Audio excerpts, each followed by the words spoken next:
heard. Usually, when you come to Brad Stine Has Issues, you want to have a wonderful exploration and some amazing guests, who we have tonight. Usually you come on here and you think that you're going to leave with more than you came for, and usually you come here, if for no other reason than to watch how badly Wyatt mangled everything. I don't mangle everything. Everything. Not everything. Everything. I got the camera working this time, didn't I? That's true. And I guarantee you, when I play our theme song, it might actually be hearable. Anyways, if you're regular viewers, you obviously are masochists and have accepted it as such. If you're brand new, welcome to a bumpy ride. Hopefully, though, they'll build something that'll make it all worth it. If not, look at it as your investment in learning how to suffer pain gracefully. I give you Brad Stine Has Issues.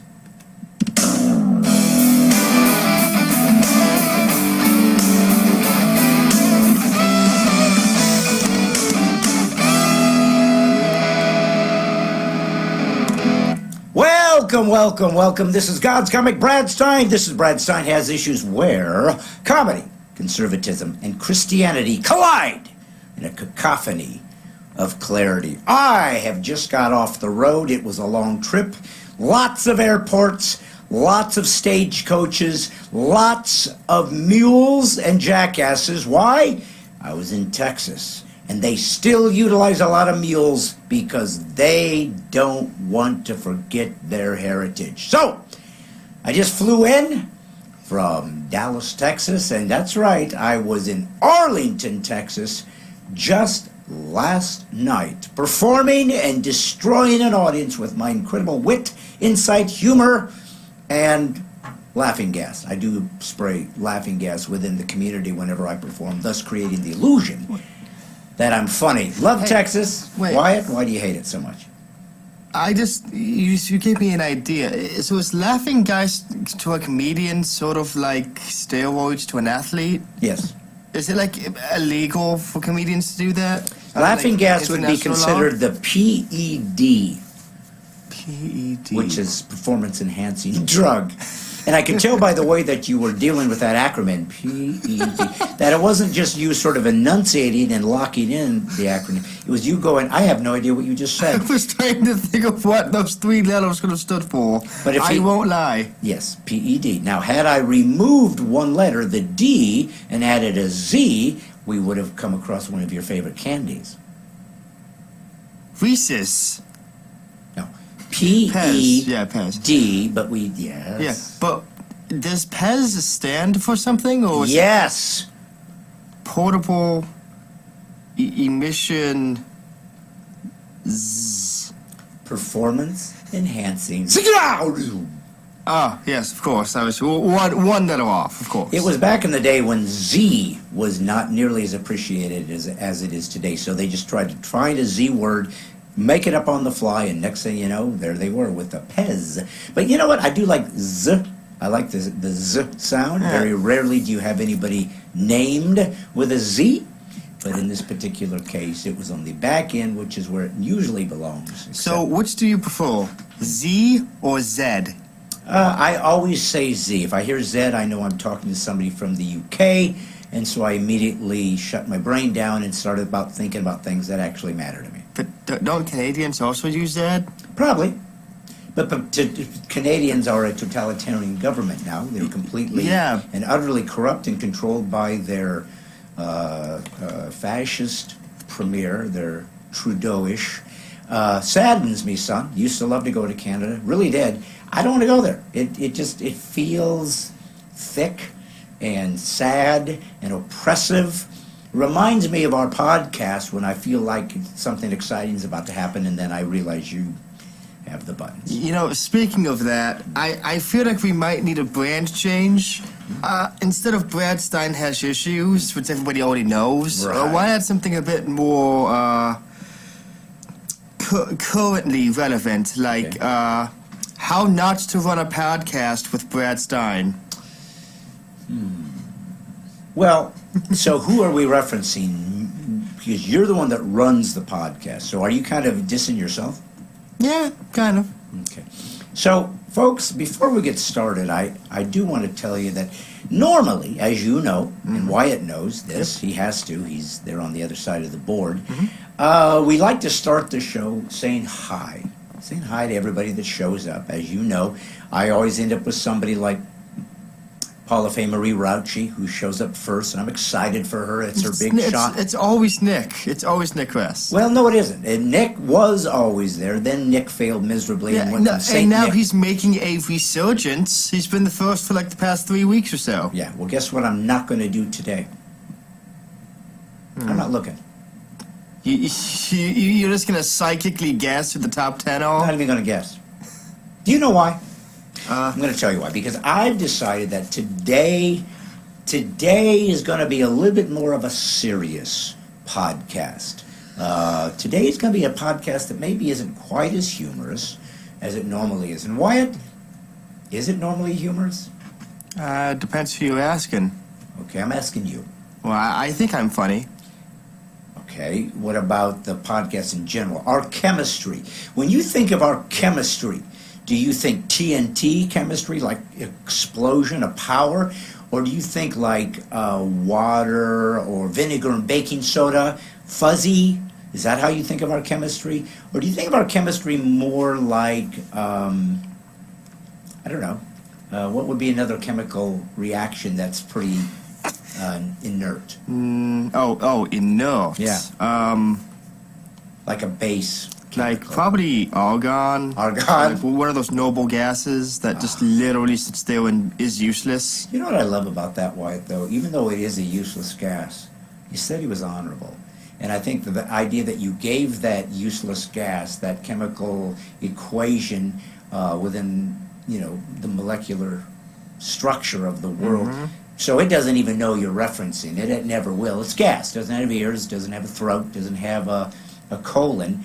And more importantly, son, it doesn't have a brain. So whether you were making fun of argon gas or you were being kind to argon gas, or even if you were uplifting or gave a medal, a participation trophy to argon gas, it'd never know. It wouldn't care. You know what argon doesn't give you? Doesn't give a crap about you. Why? Why is that? What is it about argon? Well, it's a noble gas. It has better things to do than care about us lowly peasants. Okay. What gives it its nobility? The number of valence electrons it has. Oh. So you're saying that noble... I thought you were using that just as a moniker. No. Fancy. That's the official term for all the gases on the far right end of the periodic table. They are noble gases because they are inert. Oh. Yeah.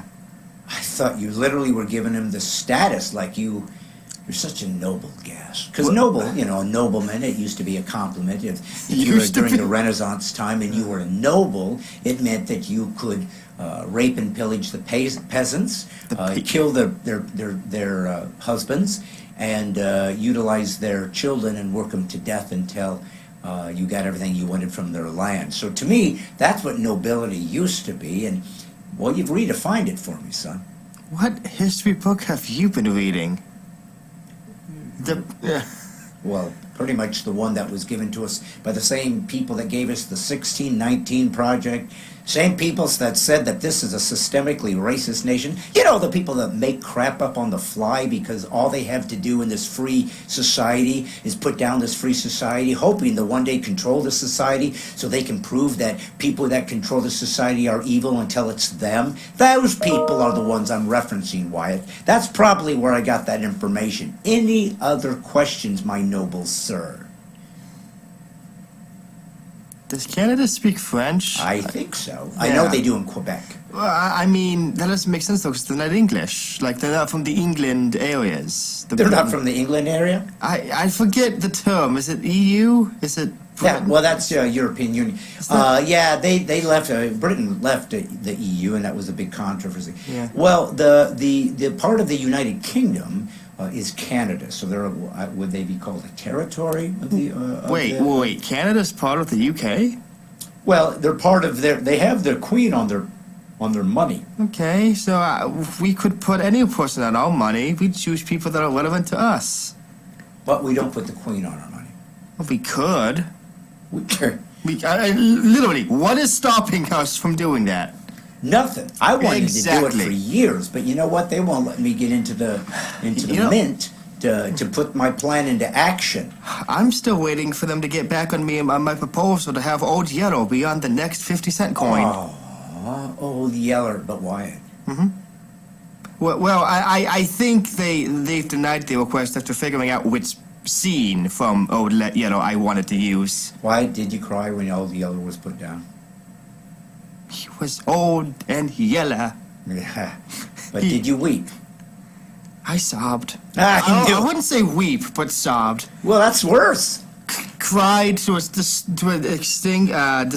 distinct amount, but not weep. Okay. Well, I appreciate that you're delineating between sobbing and weeping because Lord knows. I mean, there may have been a hint of bawling, Oh. but a hint, like a dash of pepper in your hot stew. Oh, a dash of pepper in your hot stew. Yep. Or spilled milk because you know you don't want to cry over. Why would I put pepper in spilt milk? It's already ruined. Why do you want me to ruin it I again? was trying to find another place to bring weeping, crying, and sobbing into one continuous. But don't bring it into my milk. I drink that. That's a good point. Well, listen, speaking of butter. Butter? Oh, because that's a stretch. But go on. Yeah, well, anyways. I did want to approach today's episode of Brad Stine Has Issues Yep. with a little bit more soberness to it. Now, when I Okay. say sober, what do you think I'm referencing, son? Like generic and uninteresting. I don't. Hardly. Well, chaotic, random. No? Well, that's the op. Well, you know what we're not referencing, because sober has two different connotations. Yes, and I clearly remember exactly one of them. Which one do you remember? Drinking alcohols. Or, Not. there you go. Well, now you know that I don't drink, son. Yes. Used to. Used to drink, used to love it, used to love to drink. Stopped drinking how long ago? 10 years? 5? 5 years. 5 5 years sober. close. And so that's one way of referencing the term sober, is someone who no longer drinks alcohol. That's a good point. Now, you can also use it for, by the way, for drug abuse and Yeah. addiction. So, for example, when you were on the street with fentanyl addiction and LSD and heroin, and then you finally got off, that would be a soberness, that you got sober. Yeah, I know. Yeah. Yeah. So, What's the other definition, though? okay. So there is another definition, and that's the one that I'm going to reference today. I figured. Yes. Thanks for anticipating that, my friend. Soberness today is a little bit, even, we could even add a similar term with an S-O, sober and somber, because I am somber. Calm. Well, Relaxed. somber, again, is more of a sense of a collective angst that's being restrained, I think. Restrained angst, not the definition I was thinking of. Why, you normally mess up the definitions anyway, so Yeah, just fair go enough. with mine. Fair enough. Remember, I'm the host. And I'm the one who lets people see and hear you That's true. and talk to you. Once in a while. Every When now I and again. feel like it. Funny you When should the say check clears. Funny you should, yeah, well, don't hold your breath. But I do want to say this. I was in Texas yesterday, enjoying my time in Arlington Music Hall in front of a wonderful crowd of folks who took time out of their day, 6 p.m. on a Sunday afternoon, kind of a matinee almost, even though it's kind of still evening. And they came to see God's Comic live. Now, keep in mind, I've been doing comedy for well over 30 years. Now, granted, when I first started, I wasn't nearly as proficient as I hope I am now.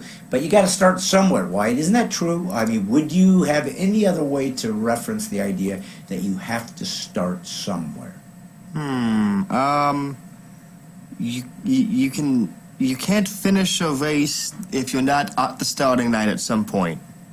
Good point. Yes. And so that's kind of where we start. I mean, with anything that you do, you have to start at the beginning. Now, there's a double-sided coin to starting anything at the beginning.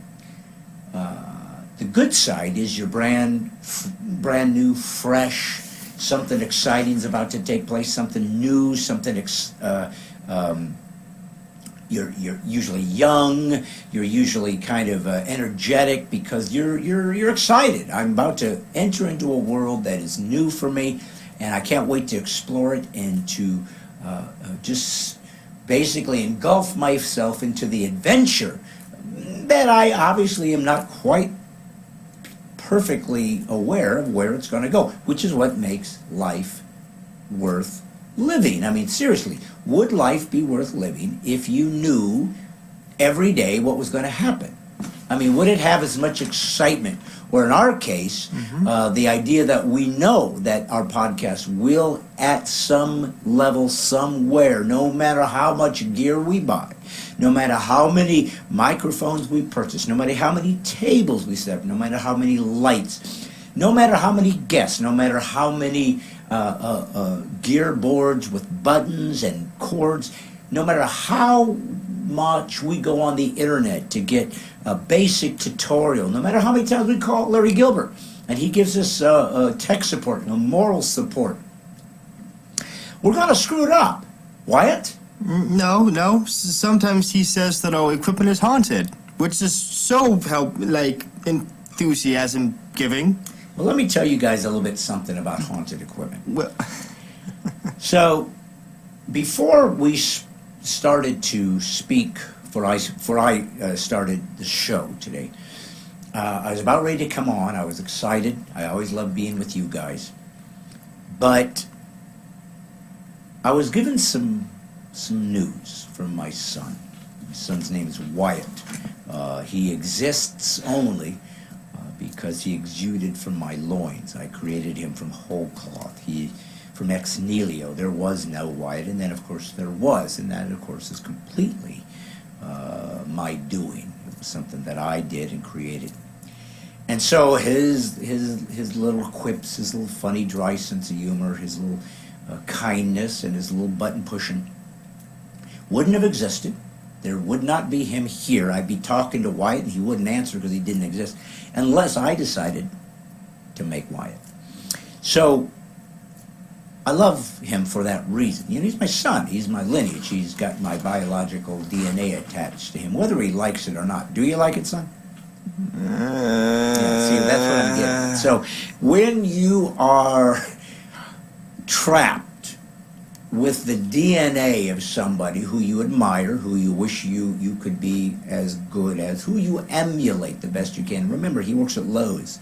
So for him to take some of the techniques and some of the inspiration that I've given him as his father, to take to the streets, into Lowe's, and to show people where wrenches are and how best to turn a screwdriver. Because people ask, it's like, do you prefer if I use a left or right-handed screwdriver? Well, I'll tell them, do you think that the straight-bladed screwdriver should be straight up and down, horizontally, or vertically?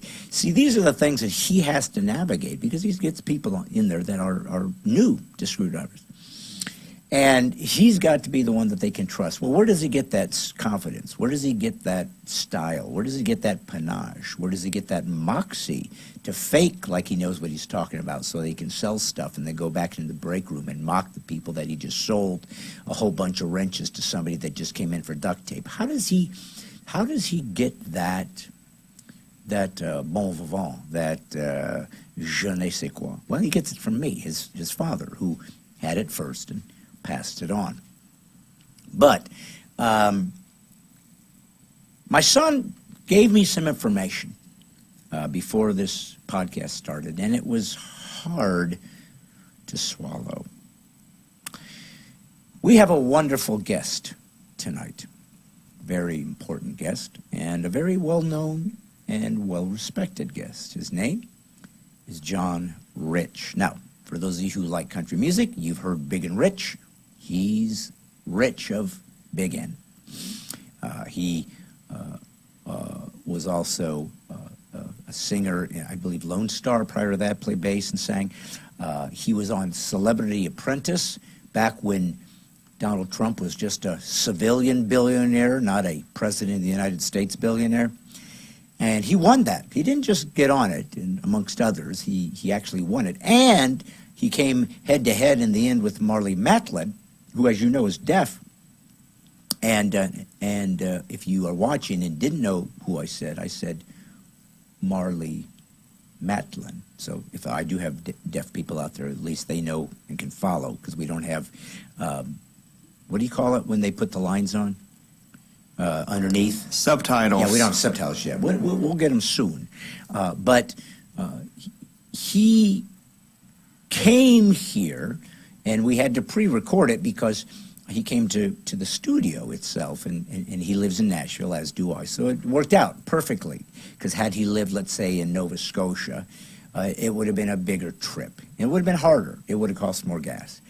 Plus, he'd been in Canada, and that alone makes people so depressed they don't want to get out of the house. But he came here, and we interviewed, and we filmed it, and we talked about lots and lots and lots of things about America. And as you guys know, if you're brand new to Brad Stine Has Issues, I'm a big fan of America. Now, I'm a big fan of the concept of America, the original creed that established this nation, which was, we find these truths to be self-evident. All men are created equal and endowed by their Creator with certain inalienable rights, amongst which are life, liberty, and pursuit of happiness. Most people have heard that. It's an amazing document, an amazing phrase.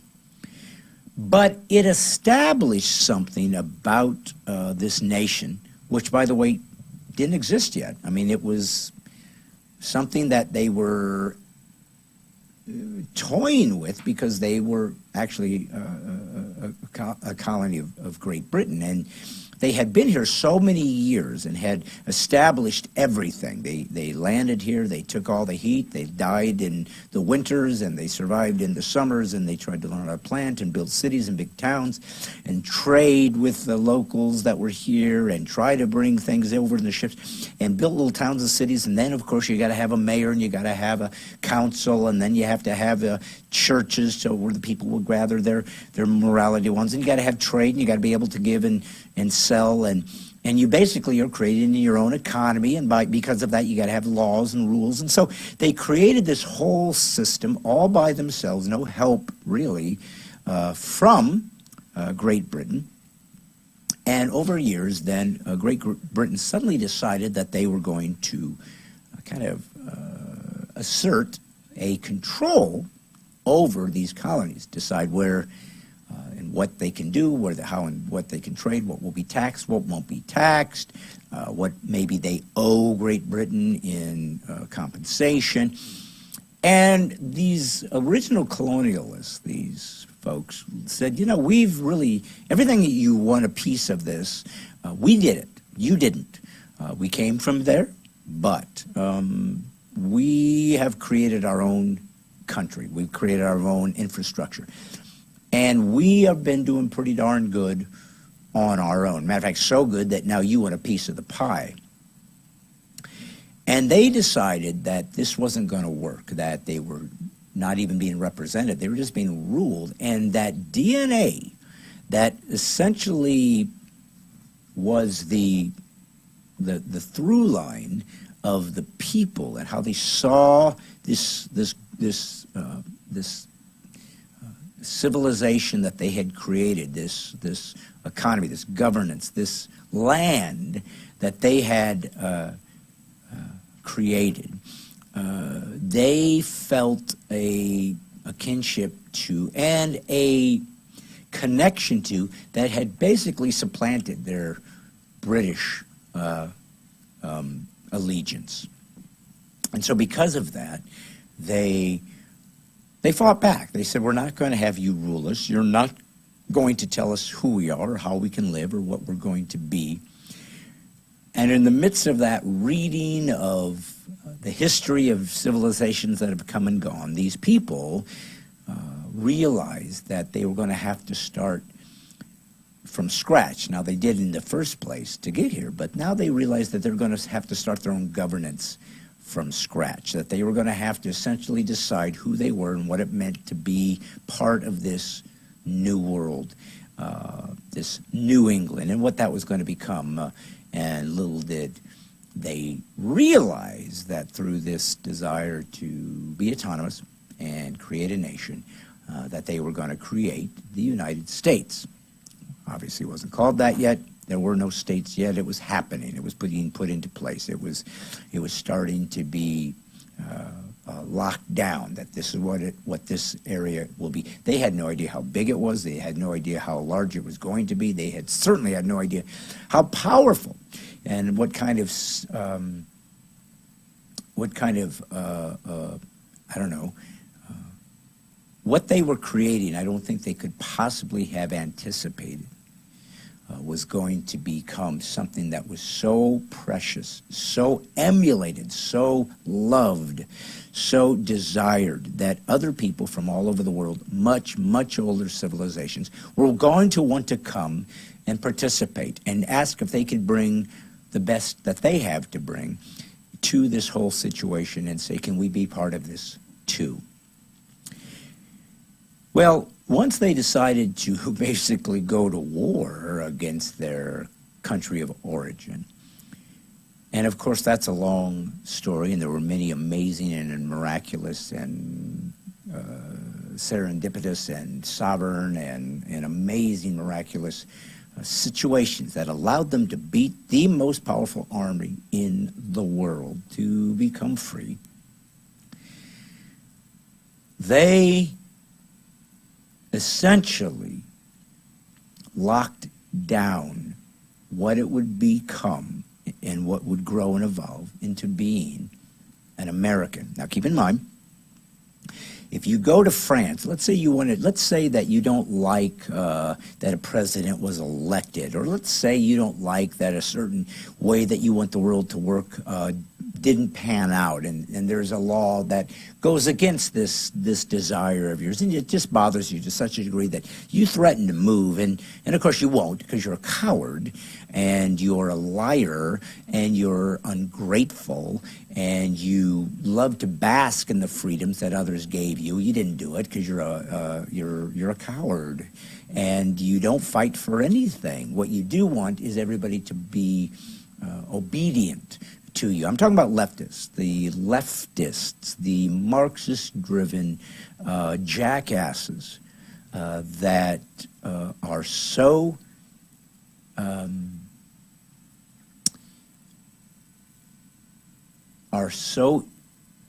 evil in their ideology and so destructive that they want to make sure that everybody else is deconstructed along with their view of the world. What does it mean to be a leftist? Well, government control. Now, keep in mind, the government is people, and that means that somebody has to be the rulers, be in the place of the structure of the government, and so they usually elect themselves, not even elect themselves, they just by military coup or just an absolute power grab, they take over a nation and a people. It's basically a monarchy, peasantry. They self-anoint themselves and then make everybody else work like serfs for them. Now, they think it's okay for that to happen because, remember, they're better than you. They're superior than you. Matter of fact, whatever they believe, if you don't believe, you're just a bad human, and you can be eliminated. Keep in mind that to be a leftist means that if you go in to get an abortion and the baby's delivered, doesn't die, they believe the best thing to do is to let the baby die. That is what 201 Democrats who now represent the left voted for. That babies that didn't die during abortion must be left to die. I don't know how to even manufacture a philosophy or an ideology more evil, more unhuman, more demonic than watching a baby die because the parent got pregnant and just wanted to make it go away. You must understand that to the left, adults are never responsible for their behavior ever. Now, it's interesting because that's a very childlike approach to humanity, that whatever you do, there's an excuse. You can lie, you can steal, you can break things, you can ruin things, you can take from others, you can do whatever you want. And there's an excuse. As long as you do it, it's okay. I'm just a kid. And kids can kind of are so fully engulfed in their own psyche and their own pure, I guess, narcissism to a certain degree, even though they're sort of children. So it's almost just an innate point of view, human characteristic that you just want whatever you want. But that's a childlike way to see the world, right? Is that nobody is ever responsible for anything they do. There's always an excuse, and nobody should ever be disciplined or punished for it. And yet, they will punish actual children, actual babies, by killing them. It's not hyperbole anymore. You understand that people, and you might be in a blue state where it's democratically led, and you have neighbors and family members and perhaps spouses or children who voted so babies could be left to die. Now, I don't know where to take that kind of America, but I do know this. If that is how you see the world, that you personally and your desires can trump the very life of a fellow human being, you are evil. You're evil. And I'm going to call you out on it. Life is too short to not hold people accountable for the wisp of a moment that they exist on this earth. Now, that only matters if God exists. If there is no God, then yes, do whatever you want. Butcher any baby you want. Eat the babies after you're done. Do whatever you want, because there's no rules. Remember, atheism has no intrinsic morality. Every time they claim morality, every time, and they never can understand this, every time they say, I don't need God to be moral, they cannot grasp the idea that nobody said that you can't be moral without God. What we always say, and what they simply can't grasp, is that the idea of morality doesn't come from evolution. There is none. The animal world continues to kill and eat each other without remorse. No, this idea of morality has to be separate from the human, the rules that are there whether we like it or not. And only God can do that. He's the only one transcendent from the human experience. One human can't decide for the rest of the humans and then think that down the road we can't just change our mind. What makes this human superior to the other? So yeah, if you're an atheist, agnostic, or if you're just don't care and don't want to really discipline yourself to do hard things and to sacrifice for others, and if you're not that, then yeah, do whatever you want. There's no rules for you. But for those of us who know God and will one day be privileged to move into his kingdom as his sons and daughters, not that we're better than you intrinsically, we're not. We're all made in the image of God. But we accepted his sacrifice because we knew we were horrible. We knew that we weren't able to be good enough for God. So We accepted his sacrifice, the one recorded in history where Jesus Christ died and rose from the dead. Never happened anywhere else, any time, any place, because he's God.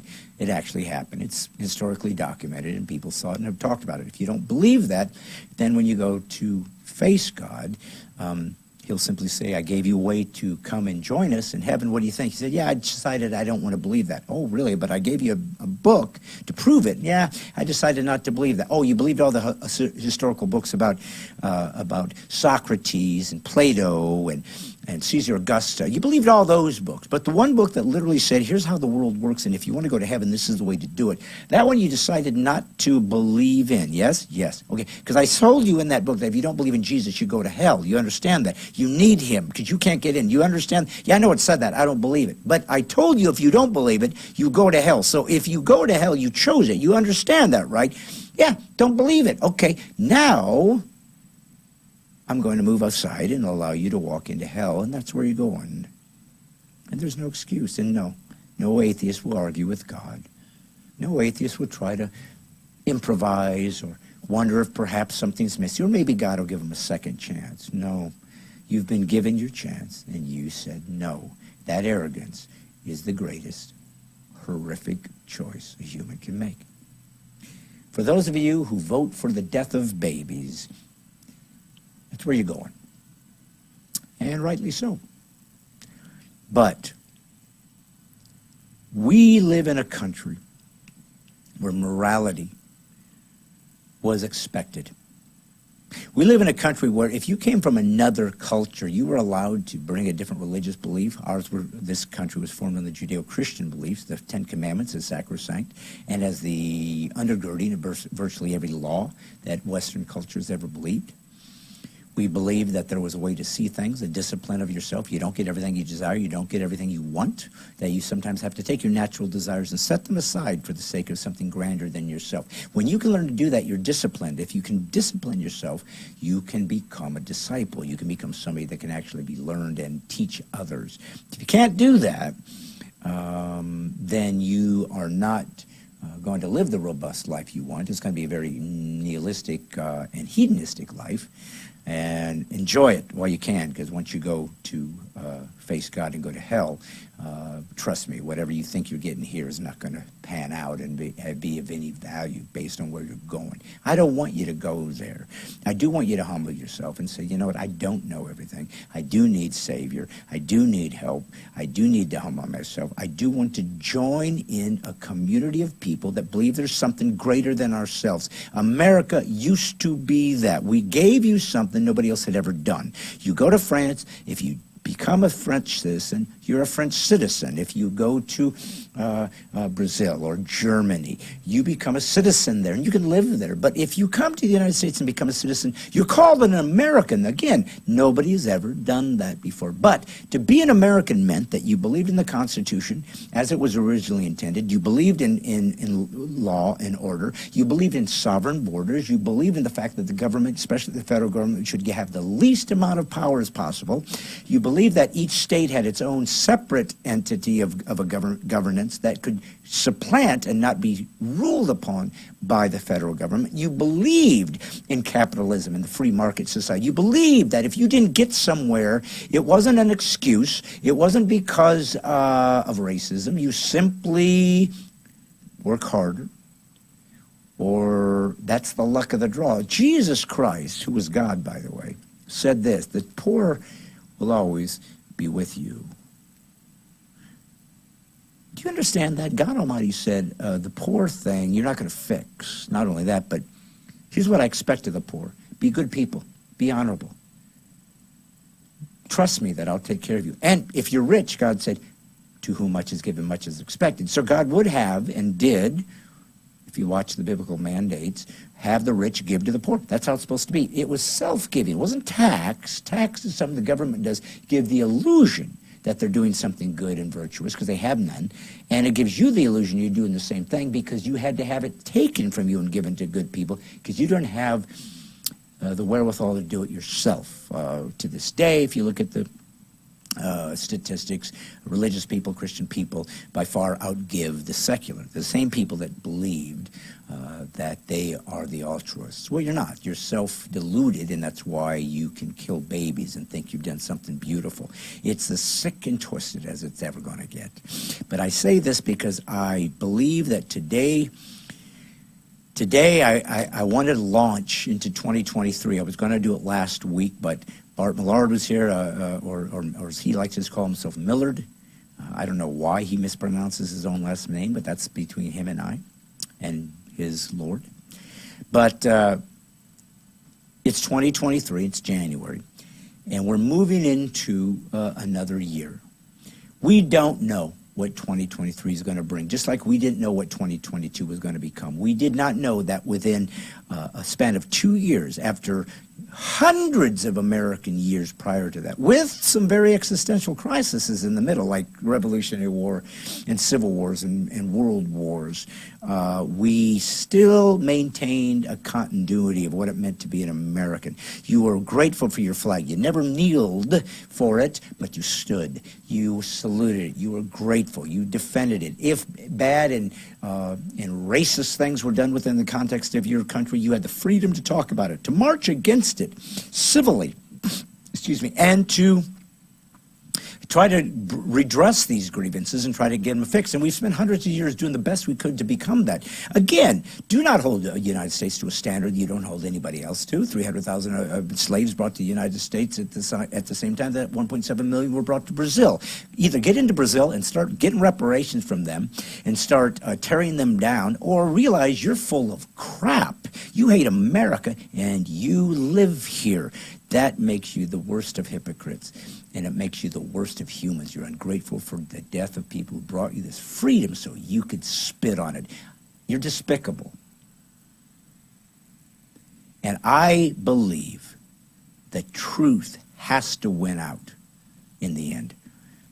I'm a Christian. I'm a Christ follower. So the first thing I know is I do not deserve God. I am not better than anybody else. But Christ died for me. I accepted that. I'm in. That's what happens. Then I have to tell and speak truth at all times. At all times. When someone does evil, say so. When somebody does something immoral, say so. When somebody is a sexual deviant, say so.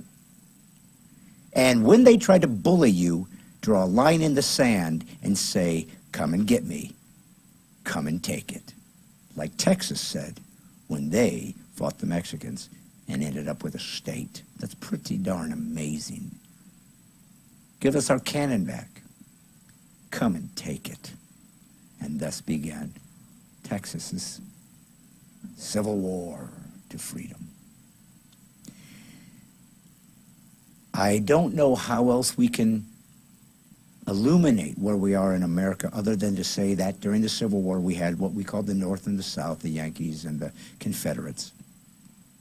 They were all Americans, right? But they had a totally different view of where America needed to go. And so we fought in bloody, bloody battles so that slavery would end and that we would remain a union. Well, guess what, guys? We now have a similar situation in the United States, and we're going to have to differentiate so we understand the parameters, okay? I've said this before, but I'm going to continue to say it. We now have to look at each individual in this country and realize that there are citizens of the United States of America and there's Americans. They're two different things. Citizens are people who live here and have the rights given to them by true Americans. And they hate this country, and they want it destroyed. Once it's gone, and they might destroy it. They seem to be winning. They might destroy it. Once it's gone, they don't understand that because they're deluded. I believe it's demonic how stupid these human beings are. But it is what it is. I can't do anything about it. I saw it during the Corona cult when I started people with 3 masks and a frickin' welder's mask sitting inside of their home, yelling at people that were killing grandma and calling the police because somebody had a party. I knew we were dealing with some very broken, ridiculously childlike humans who are citizens of the U.S., but man, they ain't Americans. No American would have acted like that. An American would have stood up and said, I ain't doing this. I'm opening my shop up and you can come or not. That's your American option. I'm going to go to work. I'm going to trade. For those who are really sick or in jeopardy, we're going to keep them home and we'll protect them. That was an American. But the rest of us are going to go forth. We're going to get herd immunity and we're going to do it. Now, I don't have to say this anymore. People are dying and falling dead by myocarditis and heart attacks. It's happening all over and over again. Nobody is saying it in the mainstream because the mainstream media doesn't exist. They are simply propaganda arms. It's not rhetoric. They simply don't exist. When you're lying about people dying, you're evil. You're evil. You're evil when you're not saying, we need to help these people. No more boosts. No more masking 5-year-olds. You don't do that, you're evil. You're demonic. You're completely controlled by your father, the evil one. And when you die, you're going to hell. And you deserve it. Because you didn't repent when you could have. You didn't say no when you should have. You didn't stop when you were supposed to. You didn't humble yourself and say, I need to do this differently. I'm going to join the fellow Americans. I'm moving my citizenship into a higher rank, into a more noble moniker. So yes, I told you that today's broadcast was going to be more sober. Because we can't go into this year and do exactly like we did last year. We have to create the militia of the mind, and it starts today. The militia of the mind will be people like you who will say, I'm joining this group. It's to reimagine America, consider myself in America, and all the responsibility that goes with that. I'm going to begin to try to create small videos that my son's going to help me with, maybe 2 to 3 minutes. I feel like they're going to be similar to PragerU. They're going to have some great information. Maybe they'll be funny if I do it, but they're going to lift up America. No bullying, no apologies, hating wokeism, hating Marxism, hating critical race theory, hating it, not the people, the ideas. They're cancer. Cancer needs to be eradicated. It's a virus, and that virus needs to be destroyed. Folks, I don't know if America's going to survive. I honestly don't. And if not, and you'll know soon, if people like me continue to vanish from the airwaves or get imprisoned, you'll know. We lost. The republic is gone. The experiment has failed. But I want to hopefully gather different Americans. Some famous, like John Rich, who's about to be here in just a moment. We're going to play him. And for other Americans who maybe are just blue-collar folks, but they are the government. That's what it says when we started this great nation. That's what it meant. The people are the government. I'm hoping that they will jump in and do their own videos, and we'll put them out in the atmosphere, and we'll bombard this nation with truth. We will find institutions, one at a time, that are Marxist-driven, and we will come together as a community and do whatever we can to either demand they repent of their anti-American crap and get rid of those professors that refuse to recant their evil, or we'll destroy that university through the means that is hopefully less violent, like financially. I don't know how else to fight, but I have to do something. I'm a missionary to America. This is my call. We will create a system with this podcast as I try to get it onto more specific and actual podcast platforms, so I do not have to rely on any platform that could shut me down at a moment's notice with simply a delete.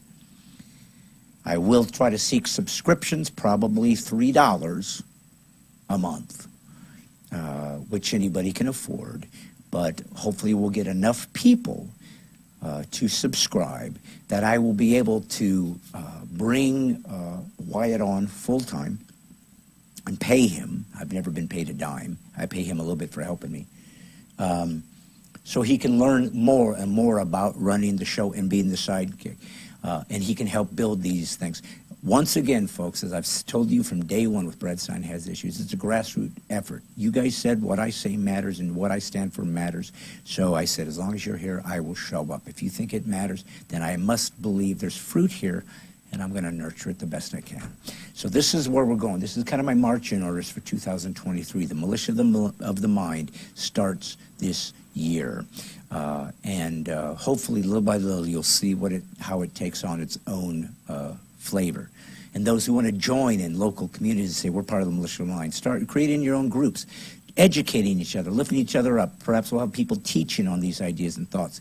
And then you go into your school system, into your workplace, and you begin to stand for these truths as an American, representing America, your America, the true America that admits where it failed, but also realizes there's never been a nation greater in history, and we will not lose it, at least unless it costs us our lives. If you're willing to give that much, just maybe, we'll survive.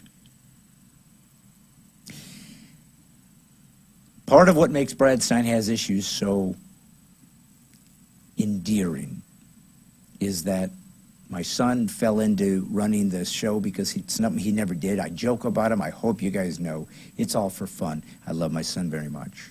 And he loves me, and we laugh and joke together. But he's learning, he's doing a great job, and he's teaching himself, trying to run this thing, and we have wonderful people that are helping us to do this, because we're amateurs that are learning on the fly, and you're watching it grow. You're helping us.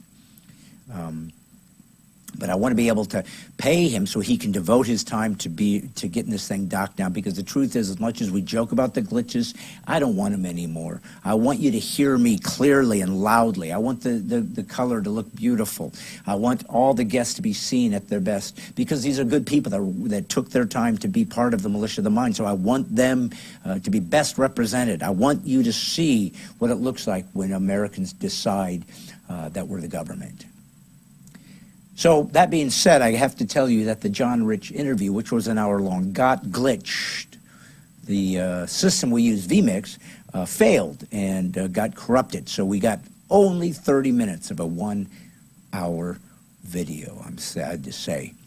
But you know what? God Almighty is on control. He knows what he's doing. And perhaps God said, I'm going to have some of that removed, because as much as he's still going to be here and we're still going to talk as much as we can, as long as it will go, maybe God said, I want you to launch Brad Stine Has Issues, the Militia of the Mind, and the American citizenry creating the new revolution of freedom. Will not stand for bullying, will not stand for the corruption and the cancer of Marxism to exist within school boards, within academia, within woke corporations, without it costing them everything. Folks, it's a war, and it gets bloody. My hope is the Militia of the Mind allows us to do it with some reason, some logic, and hopefully some civility. Because in the end, it always eventually turns to bloodshed. That's how all systems have devolved. My hope is we can maybe bypass the Second Amendment option, the nuclear option, and get somewhere with the first. I don't know where my life's going, and I certainly don't know how long I'm going to be alive. As you know, I've got some heart disease, so it may not be long. Or it might be forever. It's God's call. He can do whatever he wants. But it's time to really begin to put ourselves on the line. Not just me, but all of us as Americans. And say, we're done. The woke dies. Critical race theory dies. Racism against people of any color dies. Academia that teaches 12-year-old girls to get mastectomies butchers and mutilates their genitals, that they will have this freak show of a body for the rest of their life, it dies. We have to say no. No more. That's what I'm trying to do. That's my marching orders. I'm looking for fellow warriors. One of them is John Rich. We're going to have the interview with him as long as it went. I'm sorry for the glitch, but don't worry, guys. Don't worry. We're still here, and you can help fix those things as we begin to build the subscription that will allow us to have the funds to do this as great as we can. God deserves it. America deserves it. You deserve it. Here's where we are. Here's where we're going. More details as time goes on. I've got lots of wonderful, trust me, guests coming. So, we've just begun to fight. This is God's Comic, Brad Stine. And as you know, PC free is liberty. And all I'm doing is putting the woke back to sleep. I now give you, as long as we were able to capture without the glitch, an interview with God's Comic, Brad Stine and John Rich. Enjoy. See you next Monday. So, as you know, God's Comic, Brad Stine, always trying to figure out what's going on in this earth, what's going on in this world, what's going on in this country.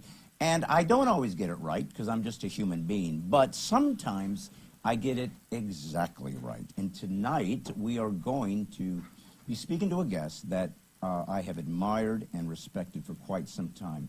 Now, I pretty much admire and respect everybody that comes on Brad Stine Has Issues. So what is different about this particular guest? What is different is a word that is sadly neglected and a behavior that is so missing in America that if it isn't remedied, we will not survive. Courage. Courage. What does it mean to be courageous? Well, I'll tell you one thing it means. It means speak truth no matter what. And the founding of this great nation happened with men who were willing to lose their property, lose their status, lose everything that they had, because they were going to stand for liberty and freedom, and they were going to show what a republic could look like. Nobody'd ever done that.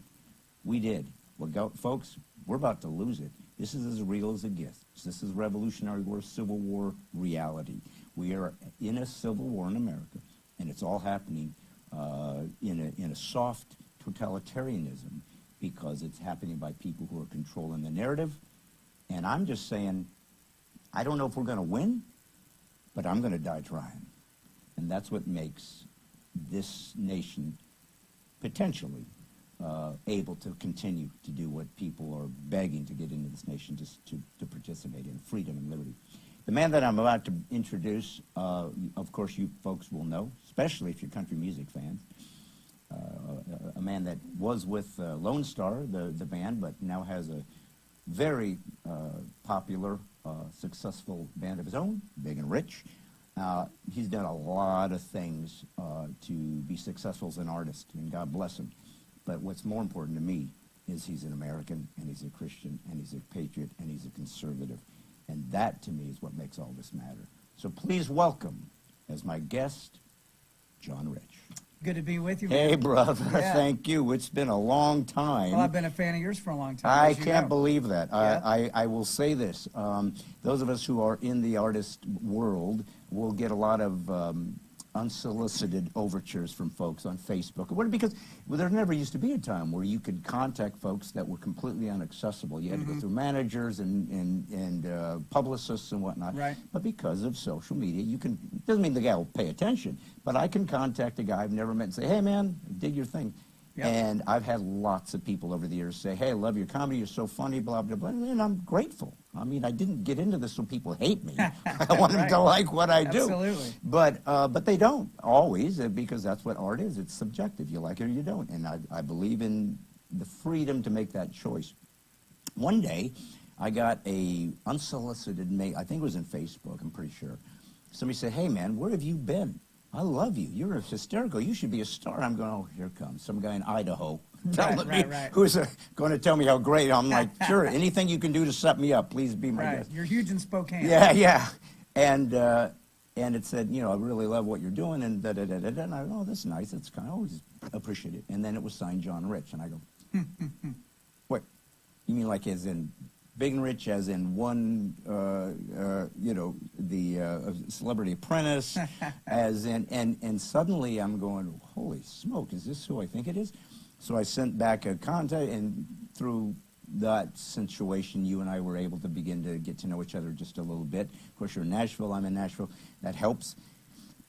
But I got to tell you something, man. It was a bit of a shock. I wasn't expecting that, but it made me feel good because there are so many people in this nation who stand for things that you and I stand for, but they don't have a voice. Mm-hmm. They don't have anywhere to go to let people know what they believe and what they stand for. And you do. But there's a cost to that now. There is a cost to simply standing up for American values. Is there?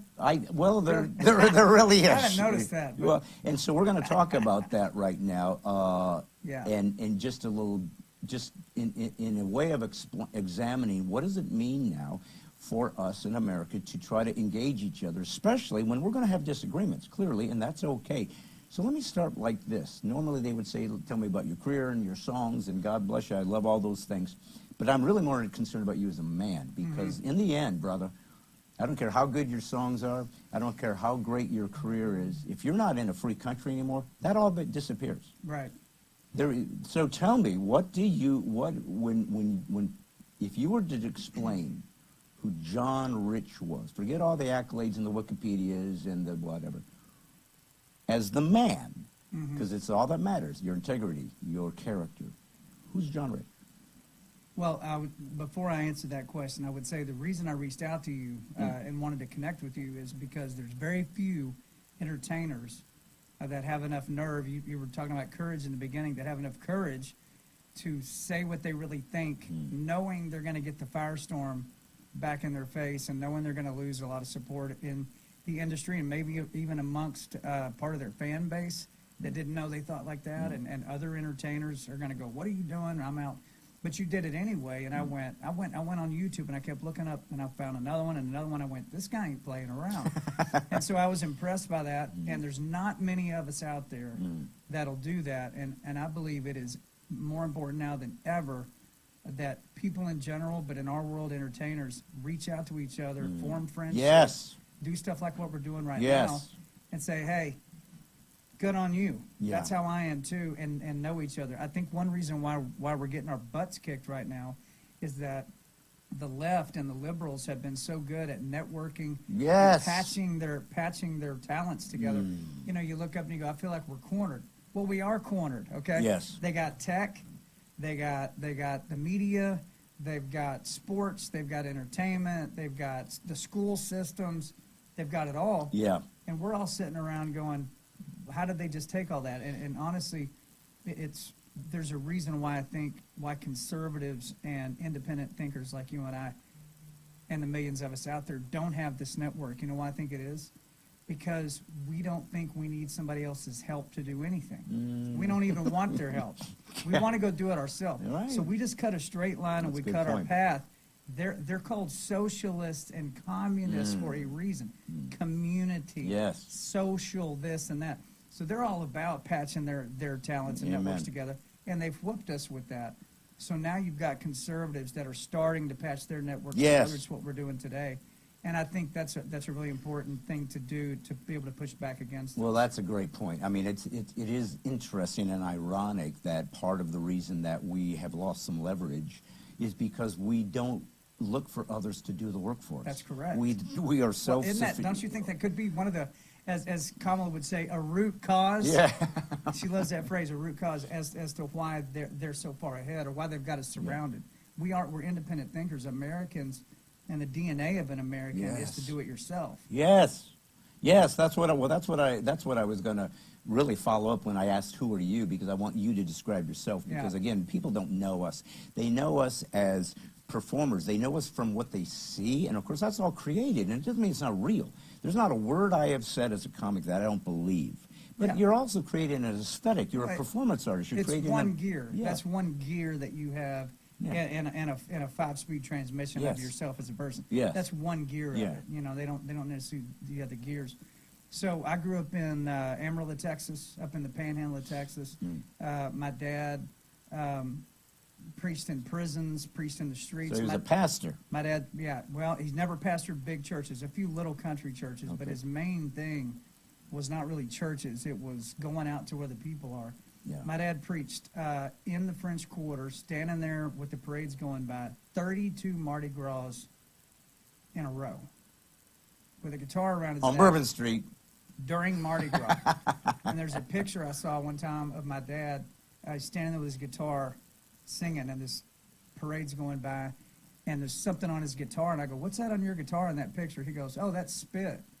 And I went, "Would you spit on your guitar?" He goes, No, the parade was spitting on me as they would come by me, and they just kept spitting at me, and spit was all over me and all over my guitar and everything else. And I said, "Why did you keep standing there while they're spitting on you like that?" He goes, "Because about 1 out of 100 would stop and ask me what I'm talking about. I wasn't there for the 99 that were spitting. I was there for the one that would stop." Yeah. So that's who my dad is. You grow Yeah. up around a guy like that. Listen, he was working 4 kids, married, double-wide trailer in Texas. Yeah. Didn't miss meals. We had a car, had shoes, but we didn't have anything extra. So I watched my dad do everything from slop hogs, was a night watchman at Amarillo National Bank, sold cars, mowed people's grass, gave guitar lessons, you Yeah. name it. Yeah.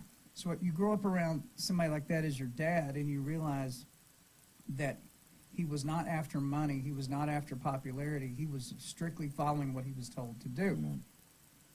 And he didn't let anything else slip either. Yeah. You know, we have this thing in America called the right to pursue happiness. It doesn't say you have the right to be happy Right. or be successful or be popular or That's be right. comfortable or anything else. It says you have the right to pursue Pursue it. those things.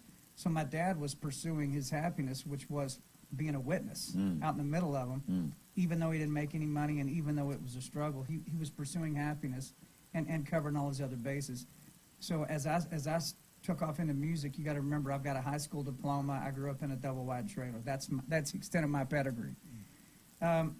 But my dad always said, and Granny Rich, his mother, which is my grandmother, my granddaddy, World War II vet, they always said, "John, you never know. If you work hard enough and think big enough, you never know what might happen. Because remember, son, you're an American." Yes.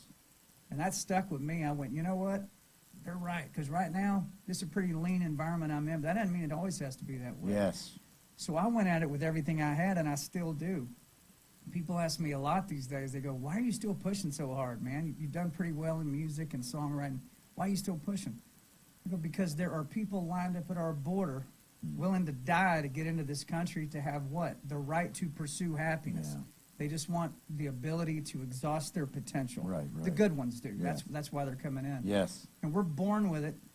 So who are we to sit around and waste our heartbeats and waste our lungs and our time not being everything we can possibly be? You should exhaust your potential in this country and take advantage of it. People are willing to die to get it, and people have died to preserve their right for us. Yeah. I think there's a lot in the sentence of, we don't have the right to be happy, we have the right to pursue happiness. right. That sentence alone Right. encapsulates, I think, 2 sections of our country that are divided. One section goes, if I don't get what I want when I want it, I'm going to throw a brick through your window and Yeah. burn your town down. Yeah.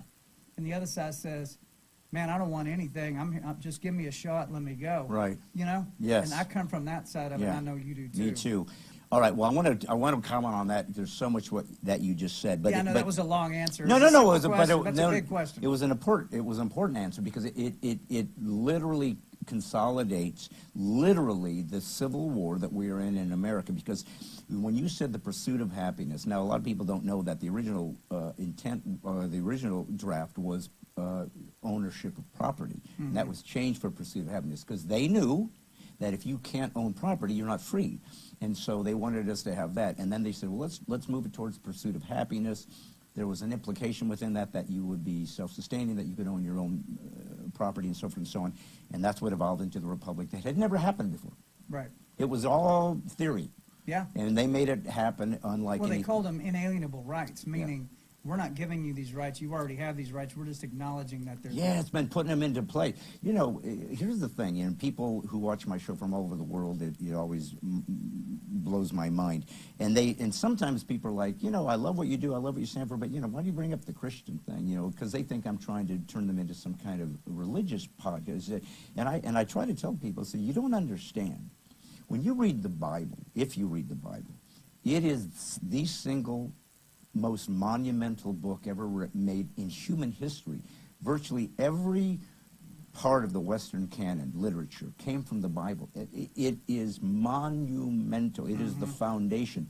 And in that idea that combined the Israelites, the Jews, and then, of course, those who believed that Jesus was Messiah, was the beginning of rights, the fundamental rights of humans. For example, in the Ten Commandments, it says, thou shalt not covet.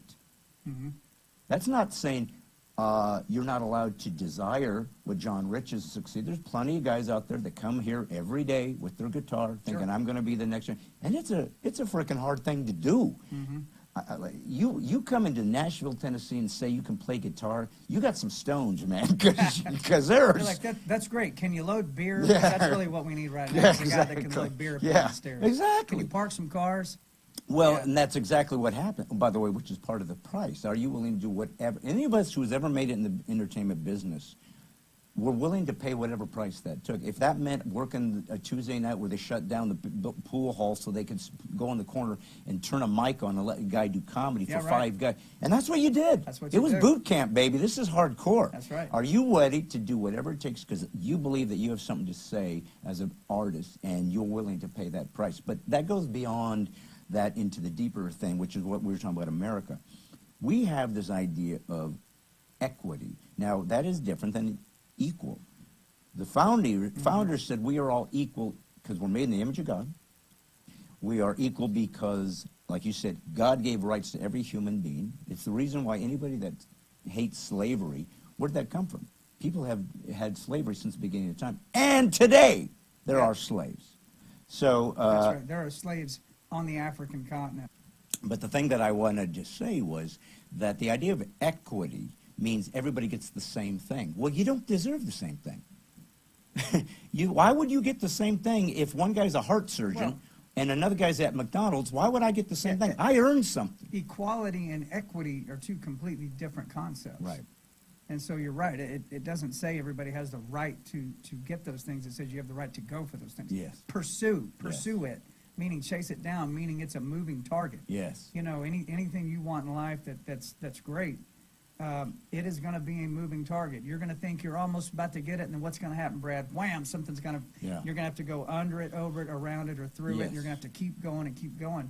It's like the old phrase: "If it's easy, everybody be doing it." Yeah. Okay. Well, that pertains to pretty much anything you want to do in your life that requires aspiration. You know, you mentioned that we're created in the image of God. Okay, let's talk about God for a minute then. Is God limitless? No. God can do anything. That's what I said. He's limitless. Oh, yes. God has no limits. Right. And we're created in his image. So shouldn't we also live as though we're limitless? Right. It doesn't mean that you're created in his image part of the way. It says created in his image. Right.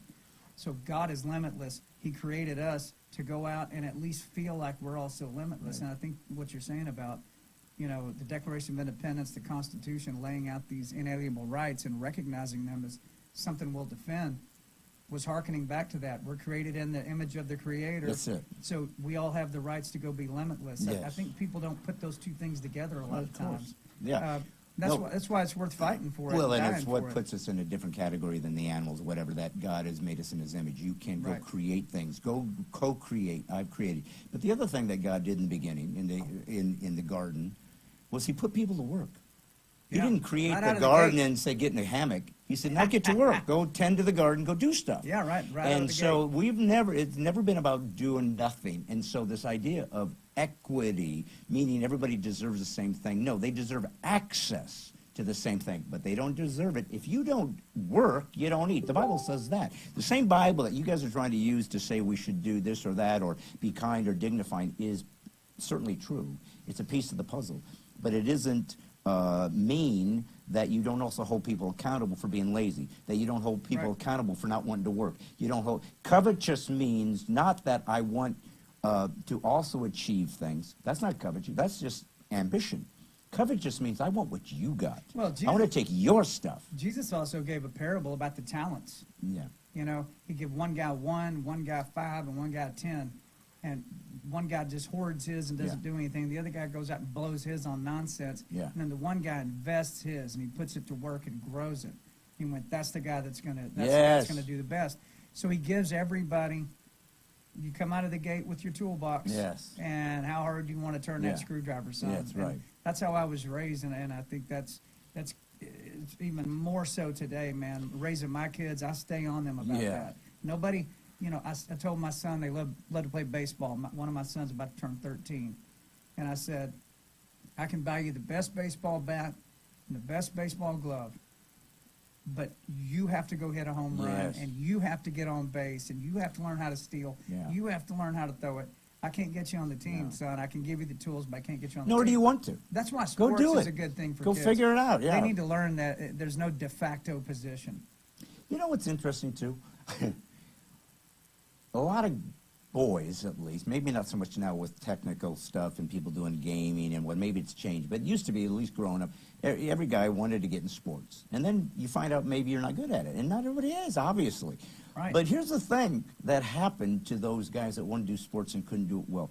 They became the manager, or they became the statistician, or they became, well, how do I, maybe I can make the, they found a way to do it that allowed them to. They go on TV and talk about sports. Yes, and that's okay too. Sure. You know, we used to make fun of the nerds. I mean, I'm older than you, but I think you're close. You're in the 50s, maybe, or 40s. I just turned 49. 49. Okay, so you're young enough.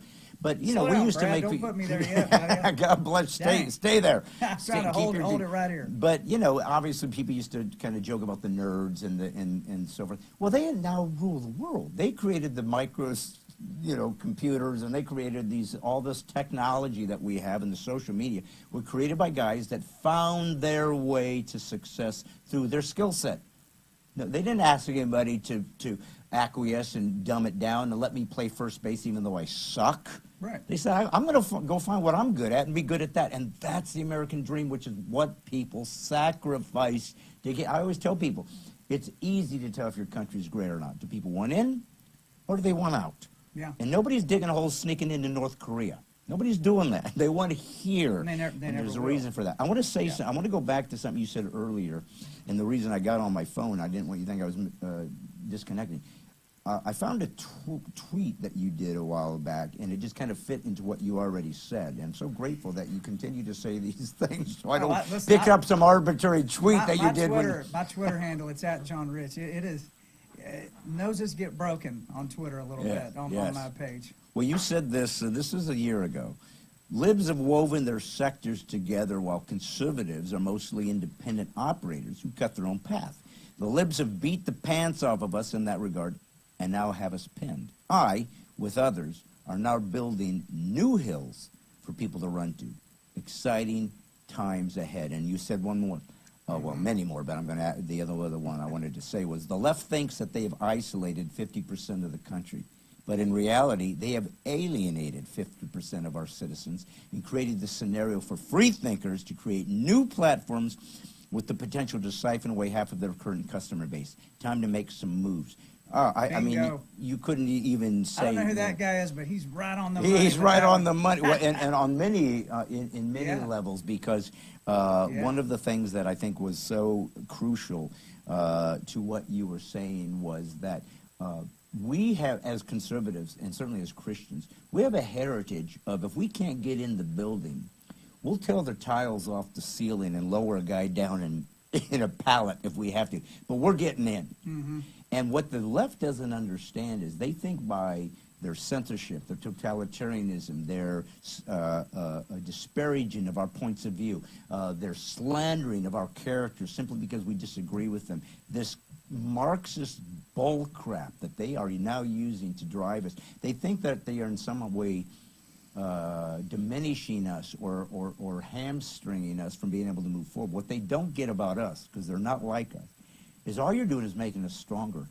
Oh, you're not going to let me speak on Twitter? Mm-hmm. Where do you get a load of... We'll find our own thing. We'll build our own thing. This is the American spirit. Well, on top of that, it's really stupid business because you got to remember these companies, these woke, big liberal companies that we all buy stuff from and use all the time, they base their business models, Brad, on 100% of the customer base. Yeah. If they're smart. Well, that they are. Well, they're Yeah. smart in that regard. They build it on. We've got 100% of Americans that we're going to try to sell this product to or get to use our platform or whatever. But then as they get down the road and they get really arrogant and get really cocky and they get all this money and power, then they think, you know what, we're gonna actually go this other direction and these guys are bad and we'll survive without them. But the truth is, if you look at their stock prices and you look at their balance sheets, a lot of those companies are running somewhat on the rail. It doesn't take a large percentage to knock them off the rail. Yeah. So they're really playing Russian roulette out here. So those tweets you read off, it's exactly right. If 50% of the country feels alienated and 20% of that 50%, which would be 10% overall, takes off in another direction and stops using that, guess what happens if any big business loses 10% of their customer base like that? Guess what happens? Terrible, terrible things happen to their business. Yeah. Their stock prices drop. Look Right. at Disney. That's a perfect example. Stock prices start bottoming out. Nobody wants to invest. And then what happens? They take their 10%, they go over and they build a new platform and start siphoning off the other percentages. Yes. And that's what I meant by building new hills. Everybody feels like they want to run for the hills, but there ain't no hill to run to. Yeah. So I have been going since that tweet. That thing's probably a year and a half or so old that you read. I've been out working on new banking platforms. Yes. Is that the one Candace Owens was platforms. talking about, or is Oh, that a different one? No, Old Glory Bank. Okay. So Old Glory Bank, Larry Elder, Dr. Ben Carson, myself, and then a bunch of guys who are patriot bankers that left the woke banking system and Yes. wanted to start a new banking platform. We were talking and they said, listen, look what Justin Trudeau just did in Canada. When he couldn't get the truckers to leave, Yes. they just wouldn't leave. His last and final move, and guess what, it worked. He started freezing their bank accounts. Now, he can't freeze the bank account. He tells the bank to freeze the bank account, and then the bank does what he says. They didn't have to do what he said, Yeah. but they're in bed with him, too. So they freeze the bank accounts of the truckers. The tow truck companies that refuse to come tow the trucks off, they started freezing their bank accounts. They just shut everybody's money off. Yeah. Couldn't get it out of an ATM, couldn't get a wire, couldn't use your credit card, nothing. And that eventually dispersed the truckers. So now down in Brazil, you've got Bolsonaro, who I believe that election was stolen. I think everybody agrees with that. Apparently the people do too, because they're rioting. Yeah, there's millions of people. And so guess what? Guess what the Brazilian banks are doing at the behest of the Freezing Brazilian government? assets? Freezing their bank accounts. Yeah. So we're looking at that going, if you don't think that can happen in America, you're not paying attention. Yeah. Because I promise you, a lot of these leftist communist types fantasize Yes. and are just slobbering on themselves, waiting for the chance to start freezing Brad Stein's bank course, account and John of course, Rich's bank of course. account and whoever else they want to freeze if they think is not getting along and not going with the party line. So we established Old Glory Bank. It's oldglorybank.com if you want to look at it. It goes live in March. We've already got tens of thousands of people that have reserved checking and savings accounts and small business accounts. And the point is, it's FDIC insured, just like any bank. We have a physical bank out in Oklahoma. But the point is, the government could come to Old Glory Bank and say, hey, we don't like what John Rich said, freeze his bank account, and Old Glory Bank can go take 2 of these and call me in the morning. Exactly. You know what I mean? So we ain't going to back up off No. that. The point being, whatever you're... So, as I promised in Brad Stine Has Issues, it's a continuous fluctuation of issues back and forth over and over. You were just getting into an amazing interview with John Rich, and here's a famous guy that won Celebrity Apprentice with Donald Trump, and he's in a big famous band, Big and Rich, and very successful, and he gives me his great just kindness to come to the studio, the little meek studio we have, and show up and Next thing we know, the VMix eats half the interview, and we lose some of the best stuff. So my hope and prayer is he will come back someday and try it again. But just in honor of him, I put on my backwoods redneck hat, just like he does, and let him know that, you know, we're all Southerners on the inside. But I do want to say this as I leave you guys. You know, I want to continue to bring patriots and men and women who love and serve God and country, but, you know, I want to bring people in that aren't necessarily believers as well. That's a very important conversation. I also want to say thank you to Benjamin Gregory, who showed up at my show last night and filmed it on his camera the whole time, poor guy, for an hour and a half. But he's going to send it to me because I'm using it to build my brand new album, and so I'm working out material. And also, David Vanoy showed up because I recognize his icon, which literally looks exactly like him. Usually people just find a cartoon and get a similarity, but this dude looks exactly like his icon. And he is one of our friends that comes on the podcast every Monday night. So thanks for coming out, David. You have made a long trip. Thanks for coming out, Benjamin, and participating. It was quite a night, and I really laid down the law as to where America has to go. And those marching orders for a militia of the mind to come together and fight for freedom and faith and family. And, you know, I just appreciate you guys showing up. I hope you enjoyed what we were able to show with John. We're going to have some amazing guests that are going to continue to give us marching orders into the future and to try and defend and hang on to our freedoms with all of hell unleashing everything it's got under all aspects of the government system to control us and to destroy those of us who believe in the actual First Amendment, Second Amendment, Constitution, patriotic greatness of America. We're under deep attack, and so here we sit. So we're going to do what we can and see what happens. But God bless you for showing up. Hope you enjoyed it. Got some great people coming up that you will love, I promise. But also, hopefully, some inspirational ideas and thoughts that can help us fight till we don't have anything left. But at least we went down like warriors. Remember, PC free is liberty. And most importantly, guys, if I have any legacy to leave, it's just putting the woke back to sleep. See you next Monday.